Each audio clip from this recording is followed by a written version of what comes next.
Hi hello నమస్తే. నేను journalist Sai. జనసేనాని ఉద్యమి అనే ఒక కార్యక్రమంలో పవన్ కళ్యాణ్ గారు కొన్ని కీలకమైన వ్యాఖ్యలు చేశారు. కొంత సంచలనమైన వ్యాఖ్యలు చేశారని కూడా చెప్పొచ్చు.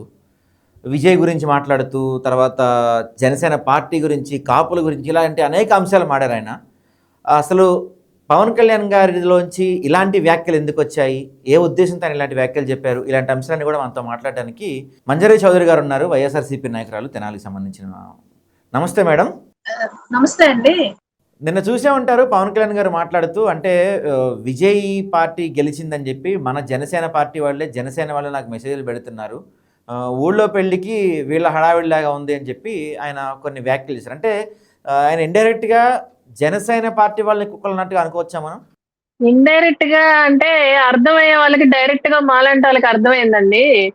వాళ్ళ పార్టీలో వాళ్ళ కార్యకర్తలు, వాళ్ళ నాయకులు తప్ప వైసీపీ కార్యకర్తలు గాని, వైసీపీ నాయకులు గాని, ఆయన నెంబర్లు కూడా మా దగ్గర ఉండవు మేము పెట్టడానికి ఆయనకి మెసేజ్లు. కుక్కలు అని సంబోధించాడంటే ఆయనకి నియరెస్ట్ గా ఉండే వాళ్ళు ఆయనకి మెసేజ్లు పెడతారు. మరి ఊళ్ళో వాళ్ళ పెళ్లికి కుక్కల హడావుడి అని అంటే వాళ్ళ కార్యకర్తల్ని, వాళ్ళ నాయకుల్ని అన్నాడు అని మేము భావిస్తున్నాం. ఓకే. లిటరల్లీ చెప్పాలంటే ఆయన విజయ్ గారితో పోల్చొద్దు అని పదే పదే చెప్తున్నాడు. ఆయన అక్కడ గెలవటం వేరు, ఇక్కడ ఆంధ్రప్రదేశ్ పరిస్థితులు వేరు అనేది కూడా ఆయన చెప్పారు పవన్ కళ్యాణ్ గారు. యాజ్ ఏ యాక్టర్ గా విజయ్ గారు ఎలా అయితే సింగిల్ గా వచ్చారో బయటికి, ఒక పార్టీని స్థాపించి బయటకు వచ్చి ఫైట్ చేసి గెలిచారు, అలానే పవన్ కళ్యాణ్ గారు కూడా ఒక ఆశయాలతో వచ్చాడు. ఆయన గెలుస్తాడు అన్న ఇదితోనే వాళ్ళ కార్యకర్తలు, నాయకులు కూడా ఆయన వెంట అడుగేయటం జరిగింది. మనం చూసుకుంటే ఇప్పుడు పోల్చొద్దు విజయ్తో అని అంటే ఎలా పోల్చుకుంటుంటారు? యాజ్ ఏ యాక్టర్ గా ఇద్దరు యాక్టర్స్ కాబట్టి ఖచ్చితంగా పోలిక అనేది జరుగుతుంది ఇక్కడ. అంటే ఆయన అంటున్నారు, 2019లో నేను ఒంటరిగా పోటీ చేసినప్పుడు నన్ను గెలిపించలేదు కదా మీరు, మీదే తప్పు, మళ్ళీ ఇప్పుడు మీరే విజయ్తో కంపేర్ చేస్తున్నారు అంటున్నారు. సో దాని గురించి ఏమంటారు? దాని గురించి ఏమంటాం అంటే, ఇప్పుడు ఆయన నోటితో ఆయనే చెప్తున్నాడండి, నాకు ఆ రాజకీయ అనుభవం లేదు, నేను పార్టీ పెట్టినా నేను గెలవలేకపోయాను, నేను అసమర్థుణ్ణి, నేను పార్టీని ముందుకు తీసుకెళ్ళలేక చంద్రబాబు నాయుడు గారికి అనుభవం ఉంది, అందుకని నేను ఆయనతో కలిసి అడుగులేస్తాను, మీరు కూడా వచ్చి అడుగులేయండి అనే ఉద్దేశంతో ఆయన మాట్లాడుతున్నారే తప్ప నేను గెలవగలను, నేను సీఎం అవ్వాలి అనే ఉద్దేశంతో ఆయన ఏ మాత్రం పని చేయలేదు. గతంలో పని చేయలేదు, ఇప్పుడు కూడా చెయ్యడు, ఇంక ఫ్యూచర్ లో కూడా 16 సంవత్సరాలు కానీ ఆయనతోనే నడుస్తానని చెప్పేసి ఆయన డైరెక్ట్ గా చెప్తున్నారు. దీన్ని బట్టే అర్థమవుతుంది ఆయన మైండ్ సెట్ ఎలా ఉంది, ఎంత వీక్ గా ఆలోచిస్తున్నాడు. తను ఒక పార్టీని పెట్టి నేను నడిపించలేను అని చెప్పి మైకుల ముందుకు వచ్చి ఒక నాయకుడు చెప్తున్నాడంటే, ఆ పార్టీ జనసేన నాయకులు గాని, కార్యకర్తలు గాని ఈ రోజున తలలు బాదుకునే పరిస్థితి అన్నమాట వాళ్ళది. అది. ఓకే. దీంతో పాటుగా అంటే పవన్ కళ్యాణ్ గారు మొన్న ఎన్నికలకు ముందేమో కనీసం కులభావం తెచ్చుకున్నా నాకు ఓట్లేయండి, మన కులం వాళ్ళందరూ నాకు ఓట్లేయండి అని చెప్పి పిలిపించారు. నిన్న మాట్లాడుతూ ఏమో అసలు నన్ను కాపు నేస్తం గురించి అడుగుతున్నారు, కాపు కార్పొరేషన్ గురించి అడుగుతున్నారు, కాపు నా అని చెప్పి నా మీద ముద్ర వేసే ప్రయత్నం చేస్తున్నారు. అసలు కాపులకి నాకేంటి సంబంధం, నేను కాపుల కోసం రాలేదు రాజకీయాల్లోకి, కాపులకి నన్ను ఆపాదించొద్దు అని చెప్పి మాట్లాడుతున్నారు. అంటే మొన్నేమో కాపు కులం చూసి ఓటేయమంటున్నారు, ఈరోజేమో కాపుల అవసరం తీరిపోయింది కాబట్టి ఇక వాళ్ళని వదిలేస్తాను అనుకోవచ్చా మనం? అదేనండి. ఇప్పుడు మొన్న ఎలక్షన్స్ అయిన ప్రతి అడుగు వేసిన దగ్గర నుంచి కమ్మవారిలో చంద్రబాబు నాయుడు గారు ఉన్నారు, వాళ్ళ పార్టీకి సంబంధించిన నాయకులు ఉన్నారు, రెడ్డుల్లో జగన్మోహన్ రెడ్డి గారు ఉన్నారు, కాపుల్లో నుంచి మనం గెలుద్దాం, నాకు లీడర్షిప్ ఇవ్వండి, నన్ను గెలిపించండి అని చెప్పి ప్రతి స్పీచ్ లో మాట్లాడాడు ఆయన. ఊగిపోతూ కాపుల్లారా రండి అని చెప్పేసి మాట్లాడాడు. ఈ రోజు నేను కాపు కులానికి, ఒక కులానికి కొమ్ము కాయటానికి నేను పార్టీ పెట్టలేదు అని చెప్పటం దౌర్భాగ్యం. నిజంగా కాపు కులస్తులు కూడా ఈ రోజులు చీ కొడుతున్న పరిస్థితి అన్నమాట ఆయన్ని. ఇప్పుడు ఎవరైనా ఏ కులం అయినా ఎంతో కొంత క్యాస్ట్ ఫీలింగ్ ఉంటదండి. నా కులపోడు సీఎం అయితే బాగుండు అన్న ఇదితోనే పని చేస్తారు. ఎవరైనా కాస్తో కోస్తో పైకి వ్యక్తం చేయకపోయినా లోపల ఉంటది ఆ ఫీలింగ్ అనేది ఎవరికైనా. అలాంటిది ఈ రోజున వాళ్ళ కాపు కులం నుంచి ఒక నాయకుడు వస్తున్నాడు, మా కాపు కులస్తుడు ఒక సీఎం గా చూడాలి అనే ఉద్దేశంతో వాళ్ళ అన్నగారిని, చిరంజీవి గారిని అయితే ఏంటి, ఇప్పుడు పవన్ కళ్యాణ్ గారిని అయితే ఏంటి, కాపు కులస్తులు చాలా అంటే చాలా చేశారు వీళ్ళకి. కాకపోతే ఈ రోజున నేను కాపుల కోసం పెట్టలేదు పార్టీ అని మాట్లాడటం చాలా దౌర్భాగ్యం. నాకు చేత కావట్లేదు, నాకు చేయటం రాలేదు, అందుకని చెప్పి నేను పార్టీని విలీనం చేశాను. నేను జగన్మోహన్ రెడ్డి గారిని గెలవలేకపోతున్నాము. అందుకని మేము టీడీపీతో కలిసాము అని చెప్పుకుంటే ఇది ఇది బాగుండేది. వాళ్ళ వాళ్ళ కాపు కులస్తులకు కూడా కొంచెం చెప్పుకోవడానికి బాగుండేది. జగన్మోహన్ రెడ్డి గారిని ఓడించలేక పొత్తుల్లో కలిశాడు మనాడు అని చెప్పేసి వాళ్ళు చెప్పుకునేవాళ్ళు. ఈ రోజున నేను కాపుల కోసం పార్టీ పెట్టలేదు అని చెప్పటం చాలా దౌర్భాగ్యం అన్నమాట. అయితే పవన్ కళ్యాణ్ గారు నిన్న సభలో ప్రస్తావిస్తూ 11 సీట్లు వచ్చిన వాళ్ళతో కూడా నాకు కంపారిజన్, అసలు వాళ్ళ గురించి నేను ఎక్కువ మాట్లాడదలుచుకోలేదు. 11 సీట్లు వచ్చిన వాళ్ళతో వాళ్ళ గురించి కూడా మాట్లాడాలా, వాళ్ళు కూడా నన్ను అనేవాళ్ళ అని చెప్పి పవన్ కళ్యాణ్ గారు వ్యాఖ్యానించారు. ఏమంటారు ఈ వ్యాఖ్యలపైన మీ ఉద్దేశం? ఇప్పుడు 11 అని పదే పదే సంబోధిస్తున్నారండి. ఆ 11 మంది అడుగుతున్న క్వశ్చన్స్ కి సమాధానం చెప్పలేక అసెంబ్లీలో వాళ్ళు ఎలా వణికిపోతున్నారో, వ్యక్తిగతంగా కుటుంబంలో ఉన్న ఆడవాళ్ళని తీసుకొచ్చి ఎలా మాట్లాడుతున్నారో అందరూ చూస్తూనే ఉన్నారు. 11 అనేది మేము గొప్పగానే చెప్పుకుంటున్నాం, వాళ్ళకి తక్కువగా ఉందేమో గాని.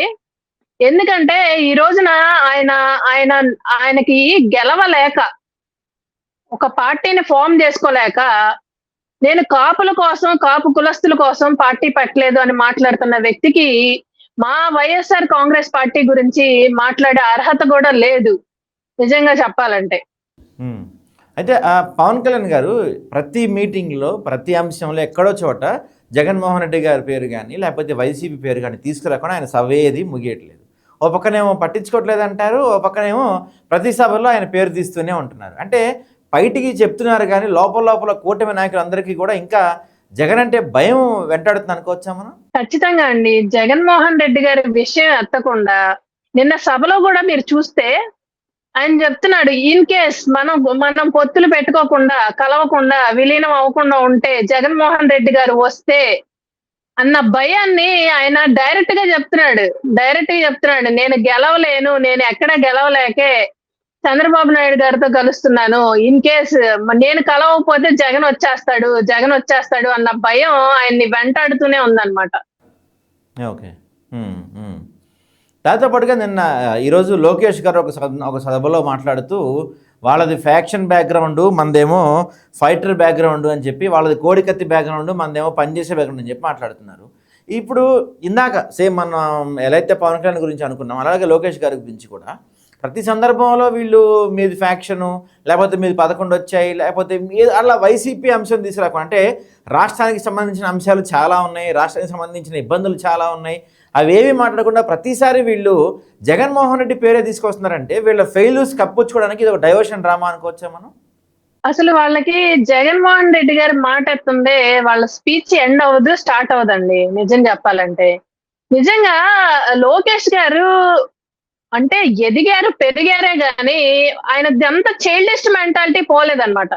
ఎందుకంటే ఈ రోజున చెప్పుకుంటే మా పార్టీని పదే పదే గొడ్డల పార్టీ అలా చెప్పి మాట్లాడుతున్నారు. అసలు మీ పార్టీ ఎక్కడి నుంచి పుట్టింది అనేది ఆయన తెలుసుకోవాలి. ఎవరిని వెన్నుపోటు పొడిచి మీ నాన్నగారి పార్టీని చేజిక్కించుకున్నారు అనేది మీరు తెలుసుకోవాలి. అదనమాట. ఫస్ట్ ఆఫ్ ఆల్ లోకేష్ గారు ఆయన పార్టీ ఎక్కడ పుట్టింది అంటే వెన్నుపోటు అంటే వాళ్ళ తాతగారు అని చెప్పి ఖర్జూర్ నాయుడు గారి గురించి చెప్పుకోరు కదా ఈయన, ఎన్టీఆర్ గారి గురించి చెప్పుకుంటారు. ఆయన దగ్గర నుంచి ఈయన పార్టీని ఎలా లాక్కున్నారు? ఒక వైఎస్ఆర్ గారి ఆశయాల నుంచి పుట్టిన పార్టీ మా పార్టీ నిజంగా చెప్పాలంటే. ఓకే. దీంతో పాటుగా అంటే నిన్న పవన్ కళ్యాణ్ గారి మీటింగ్ జరిగింది. మీటింగ్ అయిపోయిన తర్వాత జనసేన వాళ్ళ రెస్పాన్స్ లేదు. ఎందుకంటే మీది పర్టికులర్గా మీ ఎమ్మెల్యే జనసేన పార్టీకి సంబంధించిన వ్యక్తి, మీ దగ్గర టీడీపీ ఎమ్మెల్సీ కూడా ఉన్నారు కాబట్టి, అంటే ఇప్పుడు జన సైనికుల ఆలోచనలో ఏమైనా మార్పు వచ్చిందా అక్కడ?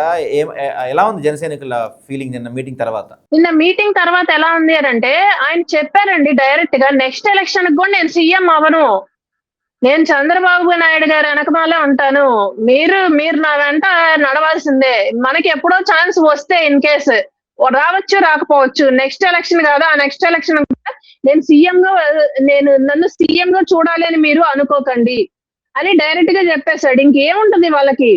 నెక్స్ట్ ఎలక్షన్స్ కి ఆయన వెంట నడిచేవాడు నడుస్తారు, కాపు సామాజిక వర్గానికి చెందిన వాళ్ళు.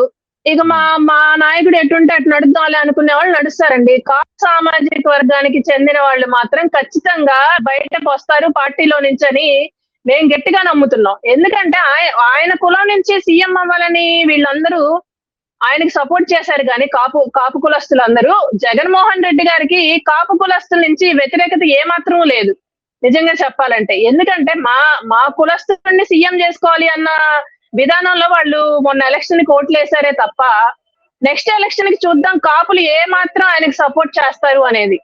Yeah right. ఇంకోటి అంటే గ్రౌండ్ లెవెల్లో ప్రధానంగా వినిపిస్తున్న ఇంకో ఆరోపణ ఏంటంటే టీడీపీకి జనసేనకి గ్యాప్ ఏర్పడుతుంది, గ్రౌండ్ లెవెల్లో నాయకులు కొట్టుకునే పరిస్థితి ఉంది, అసలు వాళ్ళ మధ్య ర్యాపో లేదని చెప్తున్నారు. వీళ్ళేమో అధిష్టానం వాళ్ళేమో మరో 15 సంవత్సరాలు బలంగా ఉండాలని చెప్తున్నారు. పర్టికులర్గా తెనాలి ప్రాంతం మనం బెస్ట్ ఎగ్జాంపుల్. ఎందుకంటే 2 పవర్ సెంటర్లు ఉన్నాయి అక్కడ. ఎమ్మెల్యే ఏమో జనసేన, ఎమ్మెల్సీ ఏమో టీడీపీ. సో అక్కడ టీడీపీకి జనసేనకి గ్రౌండ్ లెవెల్లో పరిస్థితులు ఎలా ఉన్నాయి? అక్కడ అభివృద్ధి అసలు జరుగుతుంది తెనాలి ఏమన్నా? గుడ్ క్వశ్చన్ అండి. అభివృద్ధికి వచ్చేసరికి నిజంగా చెప్పాలంటే ఇప్పుడు రెండు పార్టీలకు సంబంధించిన వ్యక్తులు ఇక్కడ ఉన్నారు. ఒకళ్ళు ఒకదానికి వెళ్తే ఇంకొకళ్ళు ఇంకో దానికి పోటీ వెళ్తున్నారు అనమాట.